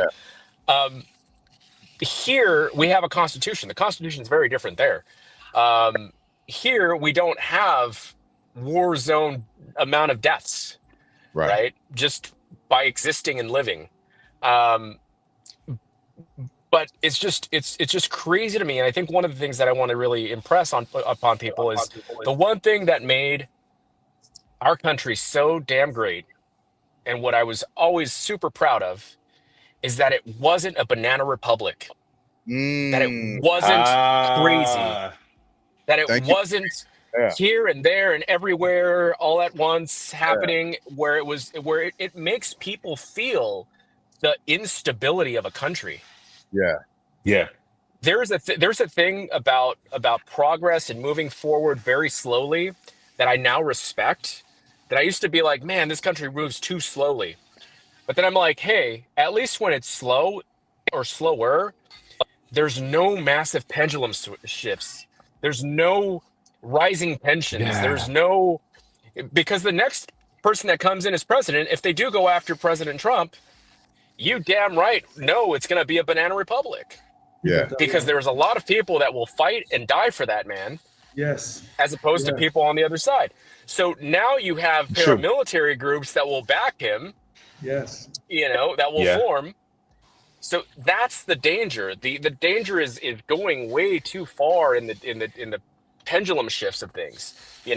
Before it used to be minor things like, oh, Obama's tan suit. That was the big thing. It was just like, oh man, or like the Democrats do this one thing. Oh man, and it was all They very couldn't minor. really have sex in the Oval Office. Oh, Right? Remember those days? It was all this like minor BS stuff, Like the Now it just feels like- situation. Now it just feels like major things that are really looming on the shoulders of the American people. And this is where I think everybody here is right. Like, if we continue along the path of the Democrats and the Republicans, we are screwed because there are two groups that want to gerrymander the hell out of every map, would want to divide every single person to vote red or blue. And hell, I don't even know, but like, I definitely think that we need a third party person that comes in and basically goes, all right, well, stop your BS here and there, and let's get back to the basics. Let's get back to making the Well, American middle class strong. wait a minute. Number one, you don't have no basics in this country. Now, because if you look at the foundation of this country, you told the Mexicans they weren't good enough. You broke the treaties with the Native Americans. Yeah. You enslaved and brought over Africans and said, Put- you ain't good enough. You'll never be Put good drugs into the inner cities. enough. Oh, that came later, of course. Yeah. Yeah. Because even though you gave them their Destabilize. freedom, even though you gave them their freedom, some of us say whatever on the 13th Amendment, Mr. Glass. So this is your country. Now, is it the number one country as far as putting on an Oscar award-winning movie that gives you the feeling that you can be all you can be? Absolutely. We're number one. We can create a job out of nothing and make you want to have that job and stand in line for it. Now that we're brilliant. But are we really any different than any other banana republic third world country? No, it's how we deliver it to you. We're more sophisticated. Yeah. We're not as proper as the Brits or the English. We're not that proper. We're more Americanized with it. Yeah. So this whole idea of the inner city of him sending those troops into D.C. to say, hey, the crime's out of control. The crime is out of control. I don't care if it is on a 30-year low. That murder rate is absolutely too high. Yeah. Is he going to go to those red cities, to those black cities and those red states? He wants someone to say, you didn't come here. Oh, I didn't? I'm on my way. Yeah. Nah, he ain't going to do that. But again, that's not it's not a full solution. Like, great. So you're going to do the same thing Bukele does. You wrangle everybody else, everybody in the inner cities and you do stuff. Then what? Then what do you do? Like, are you going to keep doing it? I think success. Hold on, wait. This is Mr. Epstein on the phone. Oh. Yeah, Trump got out of it. Yeah. Yeah, you can come on back now. No, but because it does come down to opportunities, growth, allowing small businesses to form in any city, inner city or not, and allowing people to have the ability to buy a home or have the basic needs put on the table. That's not what this country was based on. This country was based on telling you what you want to hear, but the truth is, pull out your money, and what do you see? An older white man, job creator, property owner. That's what this country was created for. Everything else is afterwards. That's what this country is based on. You gotta look at who's in charge now, man. The reminder of the past. You talking about what this country was about? A white man with power. You talking about That's what he is. You're talking about a leader right now who probably won't be here in 10 years, let alone 20 years. Right. Making decisions for the short term and not the long term.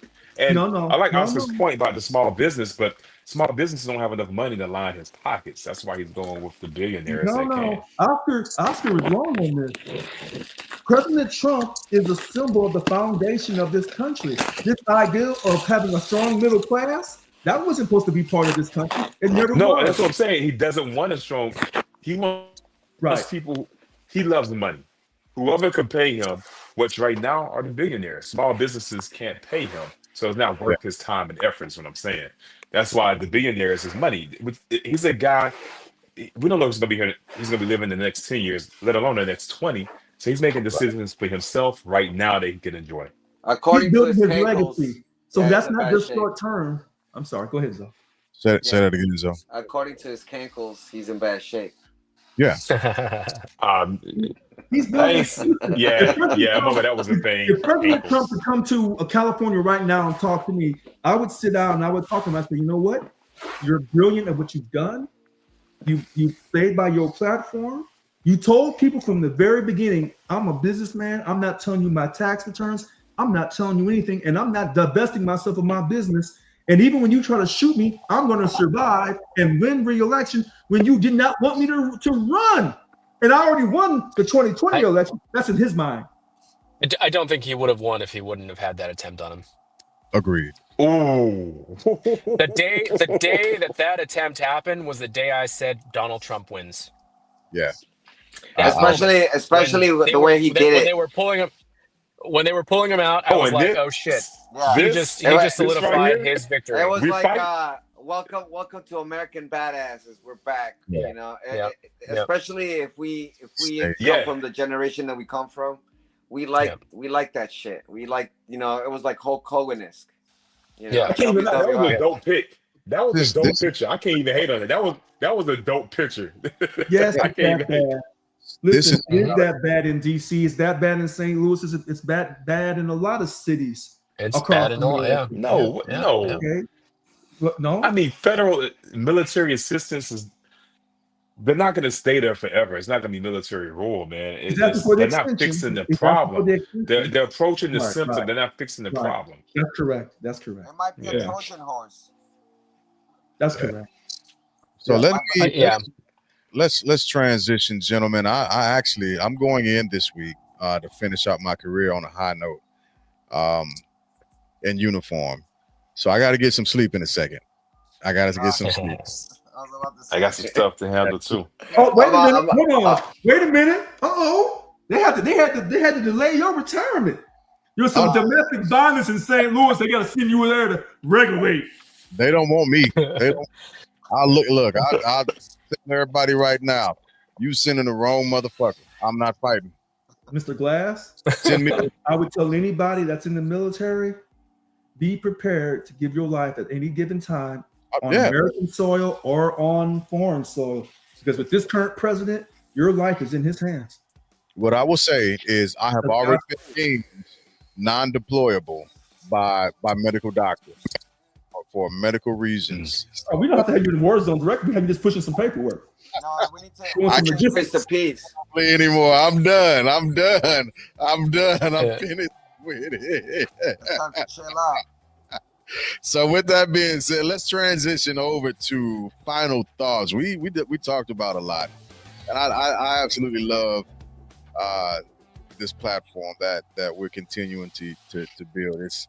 It gets better every single week. Wednesdays and Thursdays they just get better every single week. That's great stuff to me. Anyway, so with that being said, let's oops, I hit the wrong banner. My bad.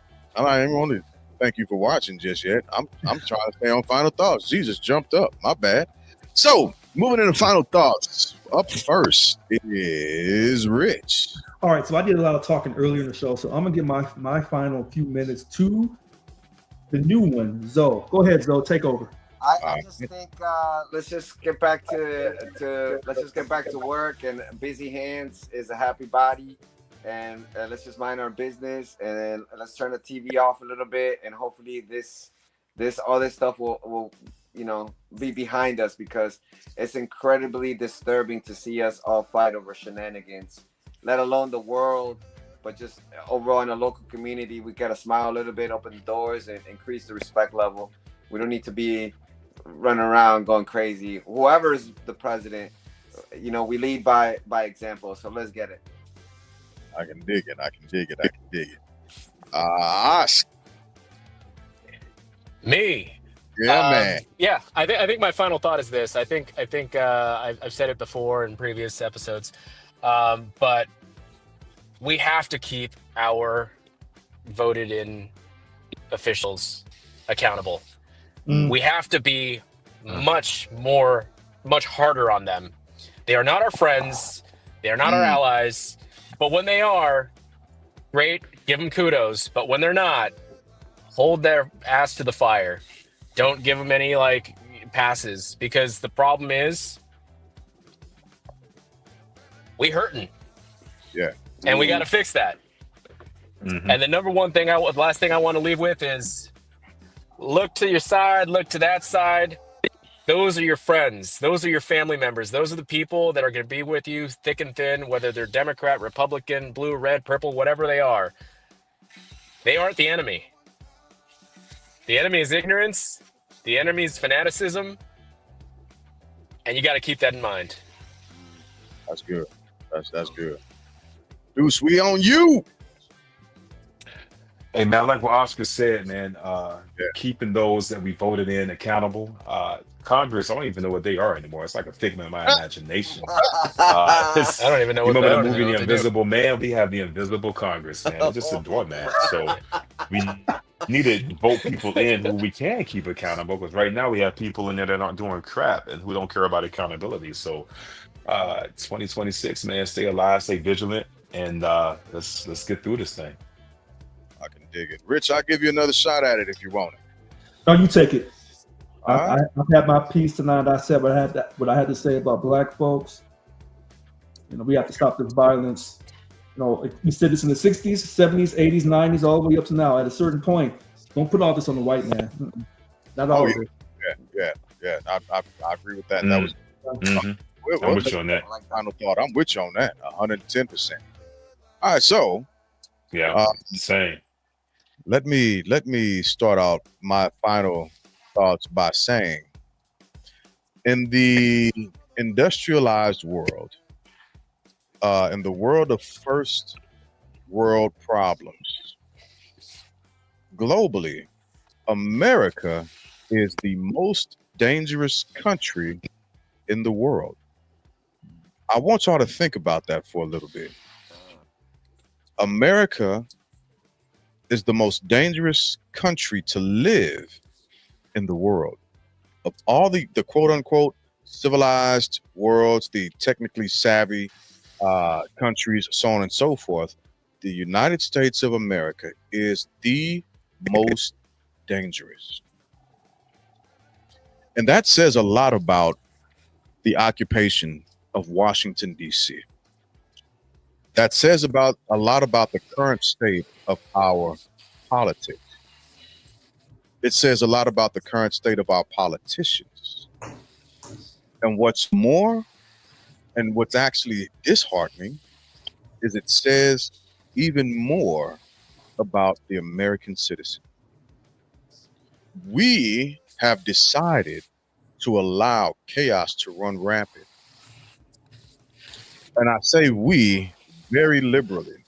When I say we, I am actually talking about the people who voted for hatred, who voted, the people in Nebraska who directly voted against their best interest and had to make sure that they booed their own voted in representative.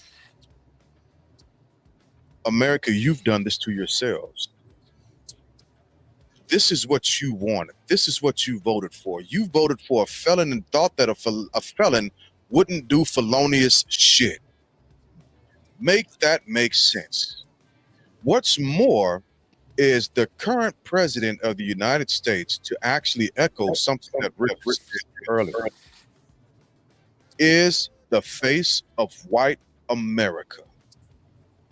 That should be unsettling to my brothers and sisters that are and make up white America, because the exact same thing that you're seeing on the TV is what you represent to everybody else.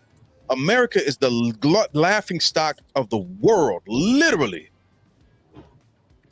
White Americans, when you go visit other countries, you are very rarely welcome, especially in countries dominated by people of melanin. You are not welcome there. And it's because you represent what we have in the White House right now. That's what you look like. And here's the pivot point for you.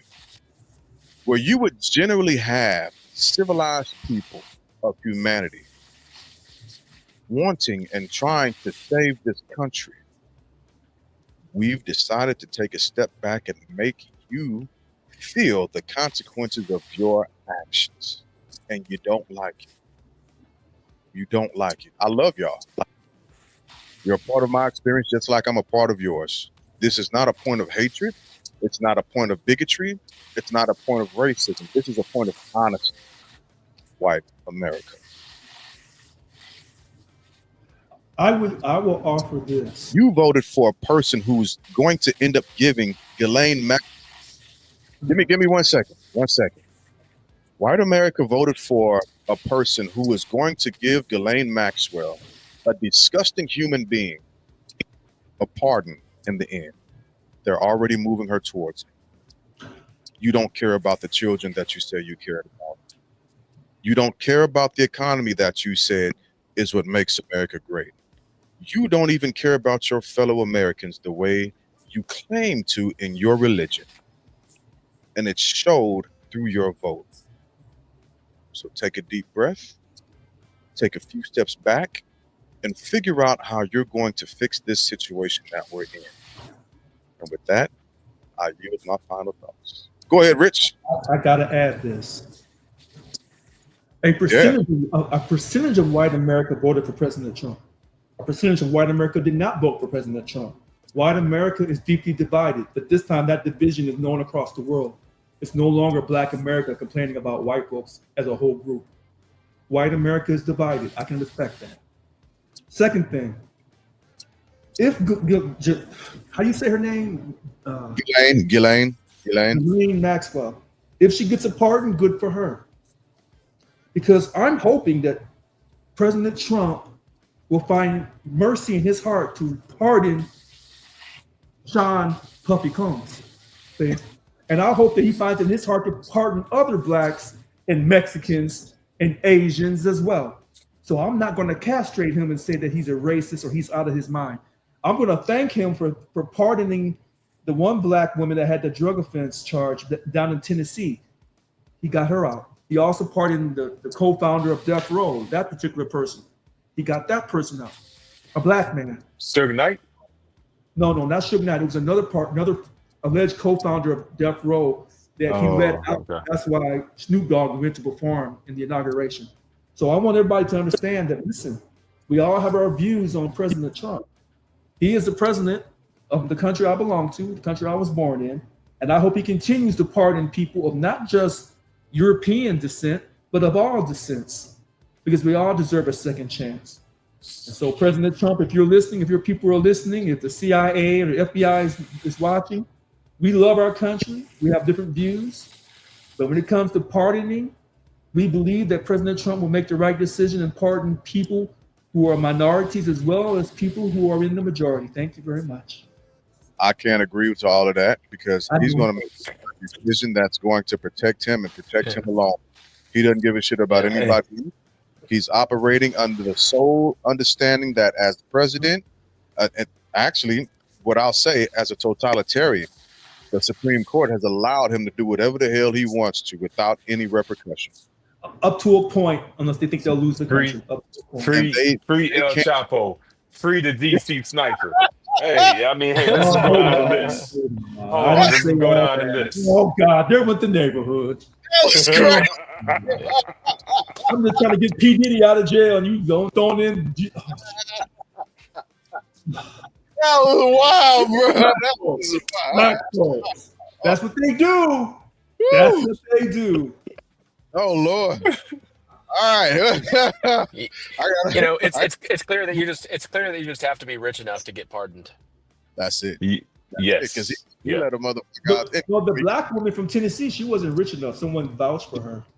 Yeah, that's again. Somebody rich, probably. Yes. Probably. Yeah, absolutely. Yeah. And he also did the crime thing years ago with Kim Kardashian and the brother from California, Vance Jones. He did criminal reform. Oh yes, he did.